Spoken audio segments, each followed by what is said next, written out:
নির্বাচনের আগেই লুট হওয়া অস্ত্র উদ্ধারে প্রধান উপদেষ্টার নির্দেশ। ক্ষমতায় গেলে ২০,০০০ কিলোমিটার খাল খনন হবে তারেক রহমান। আমার হাঁস যেন চুরি না হয়, রুমিন ফারহানা।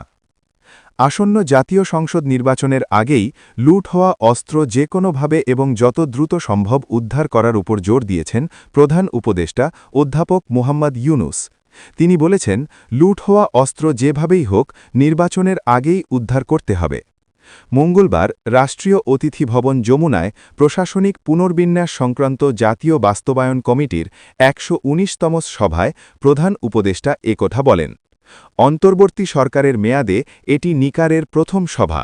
সভা শেষে রাজধানীর ফরেন সার্ভিস একাডেমিতে আয়োজিত ব্রিফিংয়ে প্রধান উপদেষ্টার প্রেস সচিব শফিকুল আলম এ তথ্য জানান। তিনি বলেন, সভায় প্রধান উপদেষ্টা নির্বাচন নিয়ে আলোচনা করেন এবং আইনশৃঙ্খলা পরিস্থিতি স্বাভাবিক রাখতে অস্ত্র উদ্ধারের ওপর বিশেষ গুরুত্ব দেন। নির্বাচন সংক্রান্ত এক প্রশ্নের উত্তরে শফিকুল আলম বলেন, যারা নির্বাচন নিয়ে সংশয় প্রকাশ করছেন তাদের অনেকের পেছনের ইতিহাস আমরা জানি। তারা গত ১৫.৫ বছরে কী পরিমাণ দালালি করেছেন সেটা আমাদের অজানা নয়। তাই এ ধরনের বক্তব্যে আমরা অবাক হচ্ছি না। তিনি বলেন, মত প্রকাশের স্বাধীনতা সবার আছে, সবাই কথা বলতেই পারেন। তবে নির্বাচন নিয়ে সরকারের অবস্থান একেবারে পরিষ্কার। আগামী ফেব্রুয়ারি মাসের ১২ তারিখেই নির্বাচন হবে। নির্বাচন এর একদিন আগেও হবে না, একদিন পরেও হবে না। নির্ধারিত দিনেই নির্বাচন অনুষ্ঠিত হবে এবং তা খুব সুন্দরভাবে সম্পন্ন হবে বলে সরকার দৃঢ়ভাবে বিশ্বাস করে। ব্রিফিংয়ে প্রধান উপদেষ্টার উপ-প্রেস সচিব আবুল কালাম আজাদ মজুমদার বলেন, নির্বাচন হবে না এমন বক্তব্য যারা দিচ্ছেন তাদের কাছে এর পেছনের যুক্তি জানতে চাওয়া উচিত। তিনি বলেন, কেউ যদি নির্বাচন হবে না এ দাবির পেছনে কোনো যৌক্তিক বা বাস্তব কারণ দেখাতে না পারেন তাহলে সেটিকে গণতন্ত্র বিরোধী এবং নির্বাচন বিরোধী প্রোপাগ্যান্ডা হিসাবে ধরে নিতে হবে। তিনি আরও বলেন, নির্ধারিত সময়েই নির্বাচন অনুষ্ঠিত হবে এবং সে লক্ষ্যেই প্রশাসনিক ও আইনশৃঙ্খলা সংক্রান্ত প্রস্তুতি জোরদার করা হচ্ছে। সামাজিক মাধ্যমে নির্বাচন নিয়ে ছড়ানো গুজব দেশের মানুষ বিশ্বাস করে না বলে ব্রিফিংয়ে উল্লেখ করেন প্রেস সচিব শফিকুল আলম। ত্রয়োদশ জাতীয় সংসদ নির্বাচনে নির্বাচিত হয়ে ক্ষমতায় যেতে পারলে বিএনপি সারা দেশে ২০,০০০ কিলোমিটারের মতো খাল খনন করবে বলে জানিয়েছেন দলটির চেয়ারম্যান তারেক রহমান। মঙ্গলবার ২০ জানুয়ারি রাজধানীর বনানী চেয়ারম্যান বাড়ি মাঠে সাবেক প্রধানমন্ত্রী বেগম খালেদা জিয়ার রুহের মাগফেরাত কামনায় আয়োজিত দোয়া মাহফিল ও মতবিনিময় সভায় এ কথা জানান তিনি। তারেক রহমান বলেন, জিয়াউর রহমানের খাল খনন কর্মসূচি দেশের বিভিন্ন প্রান্তের মানুষের জন্য গুরুত্বপূর্ণ ছিল।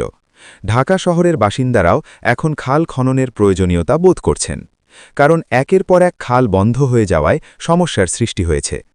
ঢাকার সবুজায়ন কমেছে উল্লেখ করে তিনি বলেন, ১৭ বছর আগে বাধ্য হয়ে দেশের বাইরে চলে যেতে হয়েছে। ফিরে আসার পর মনে হয়েছে সবুজ কমে গেছে আগের তুলনায়। মনে হয়েছে ঢাকার সবকিছু শুকনো হয়ে গেছে। নির্বাচিত হয়ে ক্ষমতায় যেতে পারলে ৫ বছরে ২৫ কোটি গাছ রোপণ করতে চাই আমরা।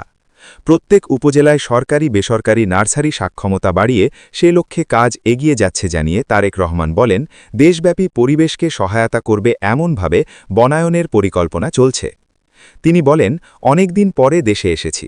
বাইরে থাকতে যা শুনেছি এসে দেখছি ভিন্ন কিছু। রাজনীতিতে বিরোধী দলের সমালোচনা স্বাভাবিক চর্চা, এবার সে চর্চা বদলাতে হবে। সংকট সমাধানে কথা বলতে হবে, কাজ করতে হবে। ট্রাফিক সমস্যা নিয়ে বিএনপির চেয়ারম্যান বলেন, পাবলিক বাহন উন্নত করতে পারলে ট্রাফিক সমস্যা সমাধান অনেকটাই সম্ভব। মেট্রো রেল অনেক খরচে, তার জায়গায় মোনোরেল ব্যবস্থা চালু করা যায়। বনানী, মোহাম্মদপুর ইত্যাদি বিভিন্ন এলাকা থেকে মোনোরেলকে মেট্রো রেলের সঙ্গে যুক্ত করতে পারলে ট্রাফিক সমস্যা সমাধান সম্ভব। ক্রীড়াকে পেশার জায়গায় নিয়ে আসা হবে জানিয়ে তিনি বলেন, ক্রীড়াকে পেশার জায়গায় নিয়ে আসতে চাই আমরা। অন্যান্য বিভিন্ন পেশার জন্য যেভাবে প্রস্তুত করা হয় তেমনিভাবে পেশাদার ফুটবলার হবে। সেজন্য শিক্ষা ব্যবস্থাকে পরিবর্তন করতে চাই আমরা। বাংলার পাশাপাশি ইংরেজি ভাষা শেখার ওপরে বিশেষ নজর দেওয়া হবে। পাশাপাশি তৃতীয় আরও একটি ভাষা শিক্ষার ওপরে নজর দেওয়া হবে। তিনি বলেন, বাধ্যতামূলক যে কোনো একটি খেলার সঙ্গে যুক্ত থাকতে হবে প্রতিটি শিক্ষার্থীর, এমন পরিকল্পনা আছে বিএনপির। একই পরিকল্পনা থাকবে সাংস্কৃতিক কর্মকাণ্ডের ক্ষেত্রেও, যা প্রতিটি শিক্ষার্থীর জন্য বাধ্যতামূলক হবে। ত্রয়োদশ জাতীয় সংসদ নির্বাচনে ব্রাহ্মণবাড়িয়া ২ অর্থাৎ সরাইল, আশুগঞ্জ ও বিজয়নগরের দুটি ইউনিয়নের স্বতন্ত্র প্রার্থী হাঁসমার্কা ব্যারিস্টার রুমিন ফারহানা নির্বাচনী পরিবেশ এবং ভোটের নিরাপত্তা নিয়ে সতর্কবার্তা দিয়েছেন। তিনি বলেছেন, সবাই খেয়াল রাখবেন আমার হাঁস যেন চুরি না হয়। নির্বাচনে জাল ভোট দিয়ে আমার হাঁস চুরি করার চেষ্টা করতে পারে। মঙ্গলবার ২০ জানুয়ারি বিকেলে আশুগঞ্জ উপজেলার দুর্গাপুরের বগইর বাজার ও সোহাগপুরে আয়োজিত উঠান বৈঠকে প্রধান অতিথির বক্তব্যে এ কথা বলেন তিনি। ভোটারদের সজাগ থাকার আহ্বান জানানোর পাশাপাশি সুষ্ঠু ও নিরপেক্ষ নির্বাচন নিশ্চিত করতে প্রশাসন ও সংশ্লিষ্ট কর্তৃপক্ষের দায়িত্বশীল ভূমিকার দাবি জানান রুমিন ফারহানা। তিনি বলেন, ভোটের দিন জনগণের ভোটাধিকার রক্ষা করাই সবচেয়ে বড় চ্যালেঞ্জ। কোনো ধরনের অনিয়ম, জাল ভোট বা প্রভাব বিস্তারের চেষ্টা হলে তা প্রতিহত করতে সবাইকে ঐক্যবদ্ধ থাকার আহ্বান জানান তিনি। রুমিন ফারহানা বলেন, আল্লাহ ছাড়া দুনিয়ার কোনো শক্তি নেই আপনাদের থেকে আমাকে আলাদা করার। সরাইল ও আশুগঞ্জ আমার বাপ দাদার ভিটা। এই এলাকার মানুষের অধিকার রক্ষায় আমি শেষ পর্যন্ত লড়াই করে যাব। তিনি বলেন, এলাকার মানুষের ভালোবাসা ও সমর্থনই আমার মূল শক্তি।